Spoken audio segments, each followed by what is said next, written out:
At 600 plus days as the Intercontinental Champion, the longest in WWE history, Gunther has well and truly cemented himself as the greatest wrestler to ever hold the workhorse belt. But now that the Ring General has pretty much decimated everyone in his path, it's only a matter of time before he moves up to the main event picture and challenge for the bigger prize. The only question is, who's next? Today we'll take a look at the case for 5 men and why they should dethrone Gunther for the Intercontinental Championship. Let's talk about it. John Cena. The case for Cena is very simple. He's never won the Intercontinental Championship throughout his illustrious career. What?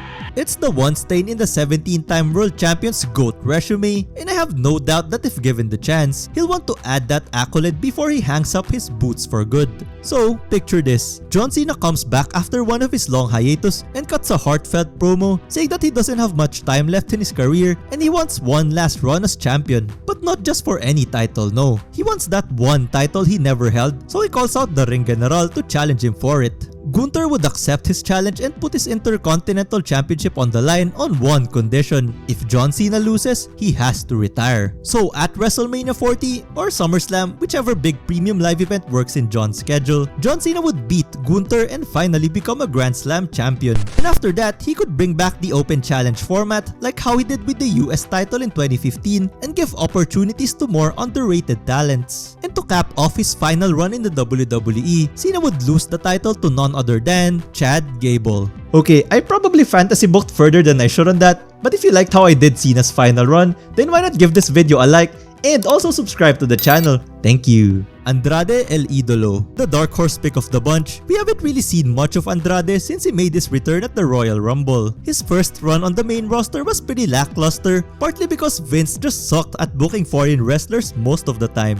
But with Triple H on the helm, he could actually thrive as a major star on Raw, just like he did during his time as NXT champion. And what better way to instantly put everyone on notice than by having him be the guy to take the title off of Gunther. Not only will this be a matchup we've never seen before, it has the potential to be a 5-star banger whichever premium live event you put it into. Much like Gunther, Andrade has proven himself to be able to put on great matches with just about anyone. His match with Johnny Gargano at NXT TakeOver Philadelphia being the first ever WWE match to get the 5-star nod from good old Dave Meltzer in over 7 years. There's no doubt that Andrade will continue to bring honor and prestige to the title. The next guy on the list though is a different story. Dominic Mysterio. This one might piss off the internet wrestling community, but hey, they're already teasing it, so might as well go all the way. Ever since turning on his deadbeat father, joining the dark side, and even surviving in prison, Dominic Mysterio has truly broken out of his shell to become his own man. The amount of boost this guy gets just by opening his mouth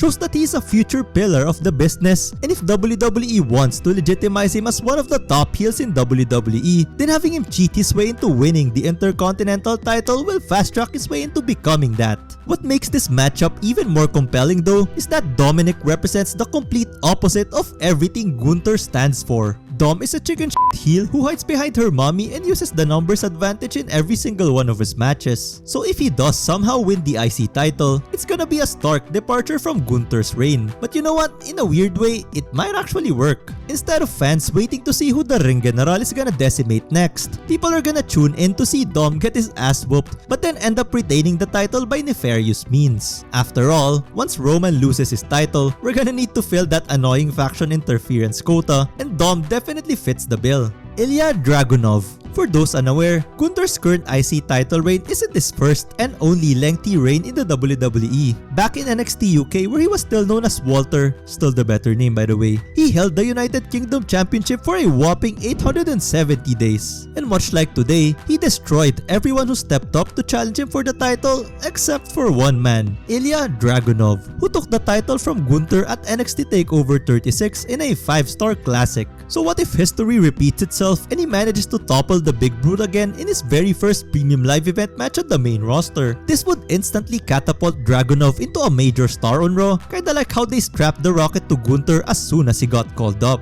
And look how successful that has been. And I know that Ilya is still the reigning NXT champion, but he's probably gonna drop it to Melo or Trick soon, and after that, he's due for a main roster call-up, so it's not impossible to see this from happening. Chad Gable. Out of everyone on this list, Gable is definitely the one who deserves deserves the honor of dethroning Gunther the most. The man has been underrated for far too long, and it's actually quite criminal that he hasn't held a singles title even once in his entire WWE career. But being highly underrated isn't the only reason that Gable deserves this spot. Records-wise, he actually makes the most sense as well, as he's the only superstar in the main roster to have not one but 2 singles victory over Gunther. Sure, they aren't pinfall victories, but in pro wrestling, a win is a win. And now that both men are tied at 2 wins apiece, it would be a huge mistake for Triple H to not build into a rubber match at WrestleMania 40. Gable is the perfect embodiment of a workhorse, and he is without a doubt the most deserving successor to the Ring General. But what do you guys think? Who should be the one to dethrone the Ring General? Let me know in the comments below. To the next video, have a nice day.